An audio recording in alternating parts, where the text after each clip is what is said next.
is playing Street Fighter. The last guy pulls up after literally just seeing his homies get humbled in public. Wait, ain't this Drago's son? Bro got so much CTE from Creed he thinks he can survive in the MCU. Whose man is this? You put him on the TV. Go home! Bro, don't. Go! Yo. The movie kicks off with a woman narrating the legend of the Mandarin. This dude who wasn't just cosplaying but actually conquered whole kingdoms using his 10 rings. 1,000 years ago, WENWU, this dude who clearly found the fountain of youth, came across the 10 rings. And don't get it twisted, these aren't your grandma's bangles. These are cosmic BTA bracelets that give you immortality, super strength, and the ability to one-tap empires like he's skipping ads on YouTube. So WENWU uses this exactly how you'd expect, taking over kingdoms, toppling governments, and global dominance through the expansion of his organization. Man basically did what Adolf couldn't. Now I know some of y'all are thinking, wait, wasn't the Mandarin just that villain from Iron Man 3? Good question. Whoever was claiming that was a fake. I knew it. The guy was just a confused actor with a fake terrorist vibe. Yeah, he wasn't the real deal. The real Mandarin has way more aura. The Mandarin isn't Bin Laden or a walking lava. They use those names just to scare people away. I hope y'all understand now. Then here's Abatalo, a village eating in the leaf.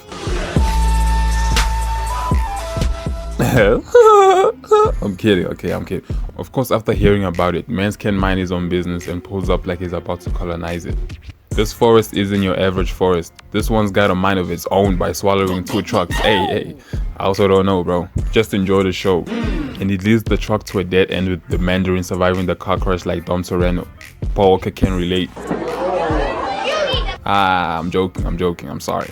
We're all gonna kick the bucket one day, might as well joke about it. Bro continues exploring the forest and here comes Ying Lei, the village guardian, who decides to politely humble Bro with some very demure kung fu. It all starts with WENWU flexing his Earthgirl bangles, but was Lee impressed? No. That rubbed Bro the wrong way and he starts shooting ad-libs at her. But as we can all clearly see, that don't work.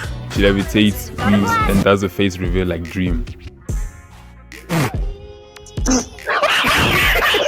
Lee proceeds to show her pre-kung fu moves with the leaves surrounding her like, wow, who is she feeling like? Oh, dang.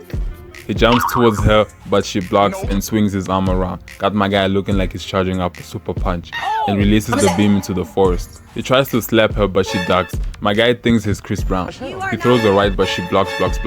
With the amount of time she's blocking him, WENWU might just end up like me. He tries whipping her with the rings, but she does the smoothest moonwalk known to men. Up there in the top 3 with MJ and Jaden Smith, followed with a backflip. Oh my days. He caught her arm with the rings and spins her towards him. Bro, what in the Indian movies is this? They're fighting and staring into each other's eyes. You can literally hear dandelions coming on. You can tell these two are vibing. If this is how we're supposed to get girls, I'm taking down notes, my guy. For his last attack, he tries again and stacks the rings into one massive charge-up attack and launches them straight at Ying Lei, but she ducks them like Kuvira did in Legends of Korra. Then she starts bending his own attacks back towards him, literally catching the rings mid-air and charging them up, trying to make a Kamehameha. Shawty thinks she's Goku. She sends the rings back at him and he flies into a tree. Lee launches that final gust of air, catching him and dropping Bro into a pond. Got Bro looking like the frontman. With all that movement, his outfit is still sparkling white? Back in primary when kids were wearing their white shirts, first day and they already have doo-doo stains on their shirt. Bro came to conquer and left with a crush. He hangs up the evil empire, marries her, and they start a family. For a while, it's all happy ever after vibes. And everything's good. Until enemies from his past show up one night looking for revenge and kill Ying Lei. Don't slip on her though. She held her own, but she got a little rusted because of motherhood. Just like my girl Hinata. WENWU gets back from whatever. And my biggest question is, where were the guards? Did Bro really think he'd be safe forever? Ain't no way, man. WENWU snapped after saying that. He dusts off the 10 rings, puts them back on, and they was fitting perfectly. Just ask OJ. WENWU goes to the ops, and Bro won that 20v1 easily. He made sure to farm that aura after seen as a soft guy for having a family. Now his new mission is to train Shang-Chi to be a weapon. We're talking assassin bootcamp from childhood. The guy is doing push-ups while other kids are learning their ABCs. Eventually, WENWU sends Shang-Chi on his first kill mission. And yeah, Shang-Chi does it. And then goes his dad, disappearing to America to start a new life. Fast forward a few years, Shang-Chi is now Sean, living in San Francisco, working a job with his best friend Katie. Life's chill until one morning on the bus, a crew of 10 rings goons show up to steal the jade pendant his mom gave him. After the guy pushes Katie's face, Sean gets pissed and lands a body shot. Got my guy thinking he's ascending to the pearly gates. Nah, bro. The guys pull him back, but he blocks and elbows one to the face. Weaves and walks on the wall. My guy can direct the flow of chakra within his body. Throwing bro to the side got him sitting down like a good boy. One guy grabs him from behind and Sean does the classic remove jacket, wrap it around the guy's arm move. My guy turns a light jacket into a weapon. Classic Jackie Chan move. Blocks and counters with a 5-piece combo. Finger licking good special. Blocks and gives bro 2 backhands back to back. Oh my days, bro. It makes him kiss the pole. My lady over here ain't never seen anything like this in her life before. I'm crying. She's been bamboozled. He back fist and double kicks 2 dudes like he's playing Street Fighter. The last guy pulls up after literally just seeing his homies get humbled in public. Wait, ain't this Drago's son? Bro got so much CTE from Creed he thinks he can survive in the MCU. Whose man is this? You put him on the TV. Bro, don't. He swings the razor but Sean weaves. He keeps on swinging but misses and slices one of the pipes, and now Morgan Freeman can control the brakes. His head hits the steering wheel and he's now KO. Guys be doing anything to avoid their job. Razor Fist just keeps on missing. How are you do trash, my guy? And look at the stunt Sean pulls here. That's so tough. Oh my. Sean ducks so many times that Razor Fist ends up almost slicing the bus into 2. The bus is seconds away from disaster. Sean kicks him back into the rear half of the bus, and just in time, the bus splits.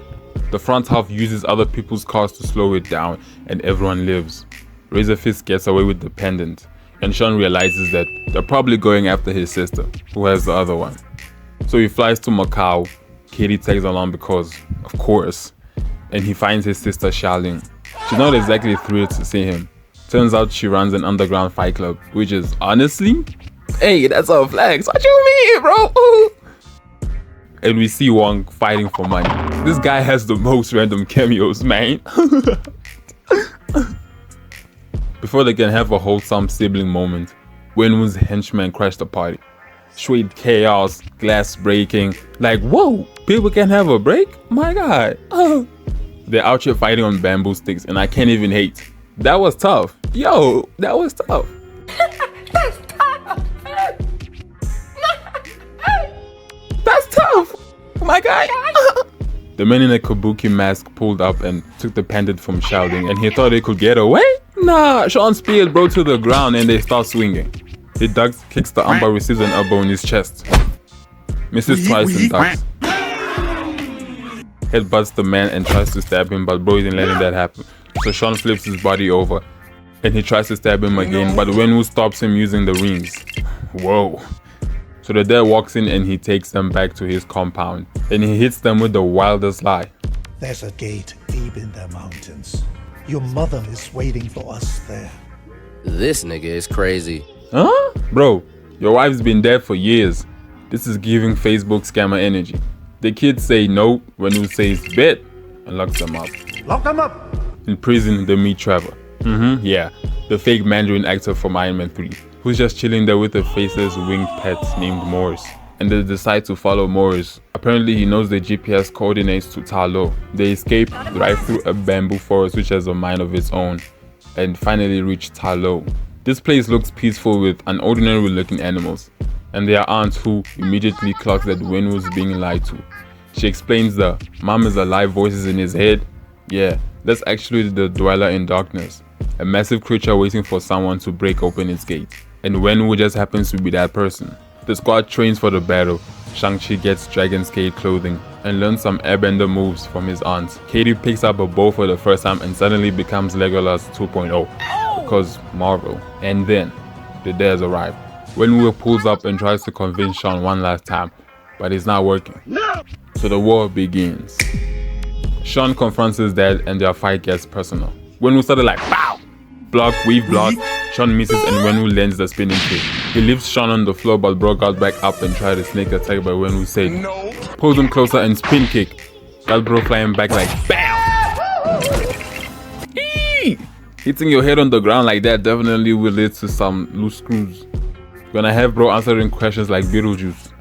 If you dig a 6-foot hole, how deep is that hole? It's about like 20 feet. 1 minus 1 equals. It goes 35. Sean is deflecting the rings back at Wenwu. He's using the staff like that one guy in Kung Fu Hustle.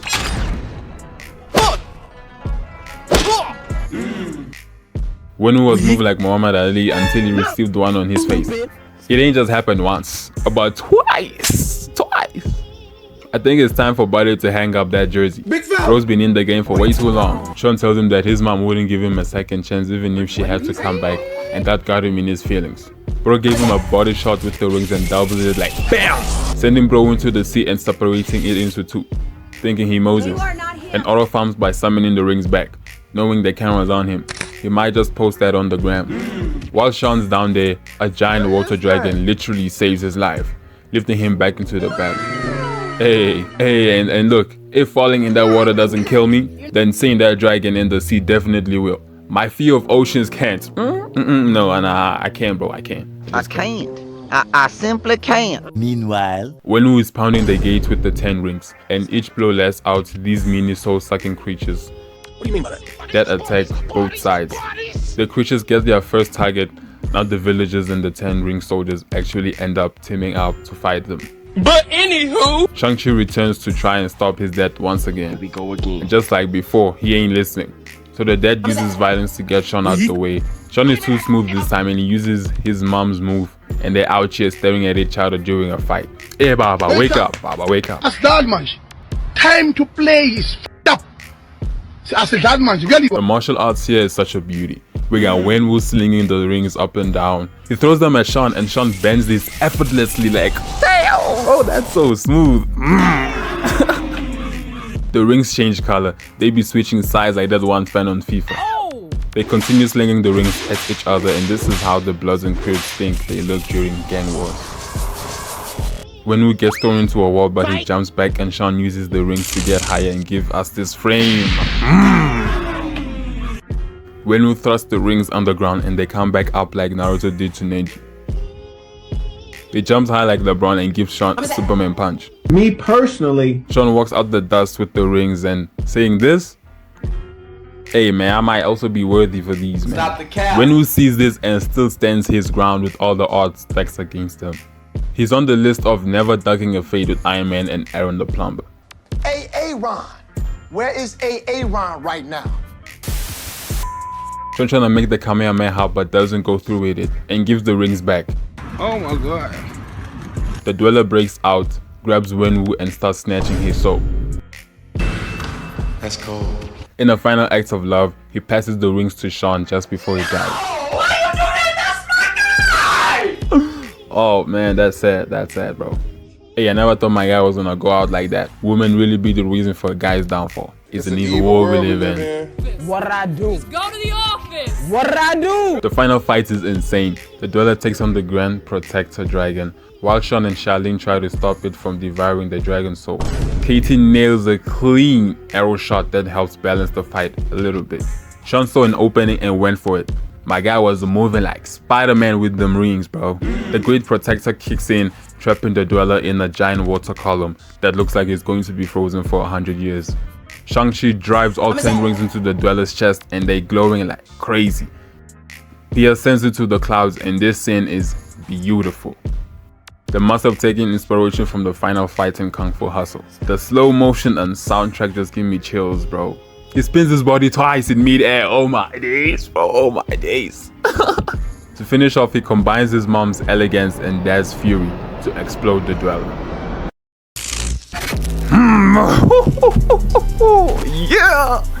This part got me so hyped, man. That's what I'm talking about. Yeah! The Dweller's dead. Everybody's free. The day is saved.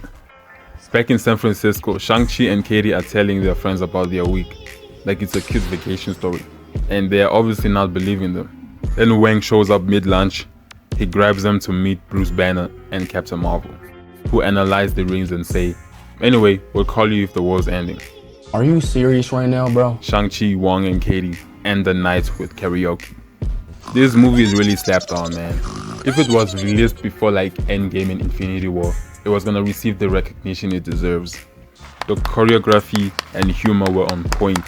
Shang-Chi definitely has one of the best character themes right now. This was many reasons why. And reason number 12.